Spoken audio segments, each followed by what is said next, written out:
Welcome to my installation video.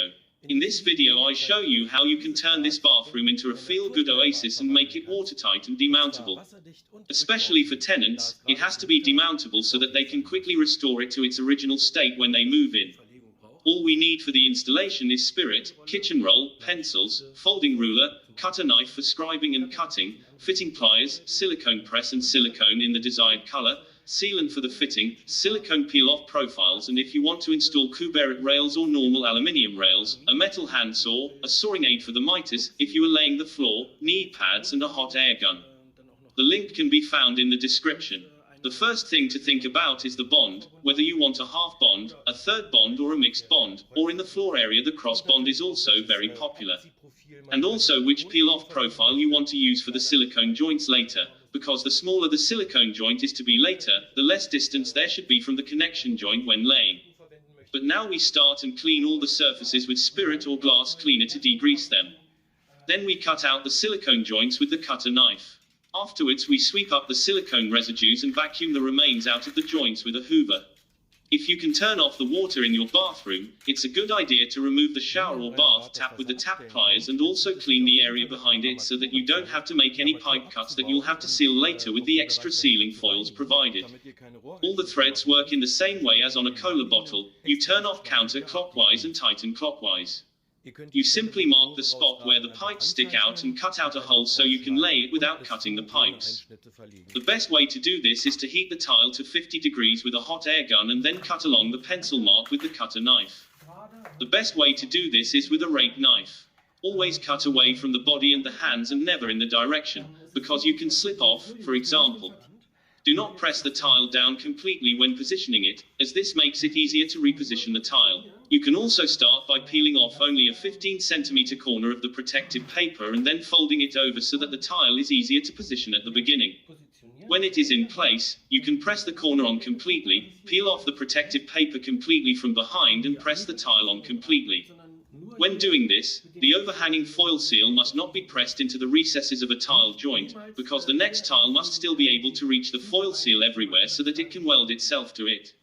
For the next tile, we have to measure out a raw cutout again. To do this, it's best to hold the tile up to it and see where the pipe starts and ends so that the hole will be in the right place later. I measure the start at 10.5 centimeters and the end of the pipe at 14.5 centimeters horizontally, and in height it starts at 20 centimeters and ends at 23 centimeters. So and then you transfer the measurements here onto the tile with a pencil and think of the outline of an 8-cornered stop sign so that it is easier to cut. Simply erase the lines that are outside the area. When it is marked, you can warm up the tile again and dip into the markings 8 times with the cutter knife with a fixed blade that protrudes by about 1 to 2 centimeters. If there is still some dripping from the pipe, wipe the wall dry, press a handkerchief into the pipe to soak it up, but in such a way that you can get it out again, and then quickly move the tile behind the dripping area. Once the tile is in place and pressed down, use the silicone press with the sealant for the pipes. Press the sealant into the joint with your finger and spread it out. Then you can screw the rosettes back on. To make it straight, start by turning them anti-clockwise about 1 turn until the thread engages, then turn them clockwise and screw the fitting back on with the fitting pliers and the rubber or plastic seals in between. Please don't tighten them too much, because the seals don't need much force to become tight. Otherwise you will slip with the pliers or damage the copper pipes behind them if you tighten the screws too much. To remove the protective paper more quickly, this method has proved successful. If you press down the protective paper with your thumbnail a millimeter before the corner, you already have the protective paper in your hand. And if you fold the protective paper as mentioned at the beginning, you can position the tile very easily. You then push the tile into the corner at a slight angle, making sure that there is no gap at the top and bottom, and when it is perfectly in place, you press the corner and reach behind it to pull the protective paper all the way out and press the tile on completely. It is very important to press on particularly well in the area of the foil seal when the tile is in place so that it is tight. Press on well centimeter by centimeter with your thumb. Also measure the holes in the shower rod so that you can reuse them. You don't need to press the cutter knife on with a lot of force. It's enough to score the surface very lightly with a sharp cutter knife. You can then break the tile backwards and cut all the way through from behind with the cutter knife. You can use an aluminium ruler as a guide for the cutter knife or, like me here, another tile. When cutting, always make sure to cut away from the body. And here's another tip for more safety on your construction site. You can glue the broken cutter blades onto a piece of fliesana cutting material to protect yourself from the blades lying around. And when you have a piece full of blades, you can also score them and fold them over to protect them permanently. Here I'm measuring a water tap that has to be cut out perfectly because we don't turn it out. Here I have left the tile that you look at when you come into the bathroom, i.e. the visible surface, a little longer so that I can sand it straight and flush with a 120 or 100 grit sandpaper with sanding block. You have to watch out for the decor of the adjacent tile so that you don't sand into it. You can also protect this edge with painter's masking tape, tessa tape or similar. This is where the silicone comes in later.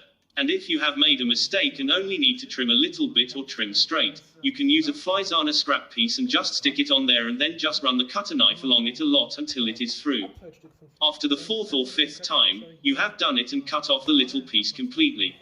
If you now have tile noses underneath somewhere, warm the loose tiles to about 50 degrees so that they become supple, and press them on for about a minute when they cool down, until they are only about 30 degrees. And you can also conceal the tiler's laying defects in this way, because the tile nose is no longer visible afterwards.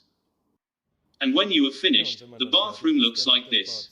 The difference is simply phenomenal. When you come into the bathroom the next morning, you think how super nice it is in your bathroom.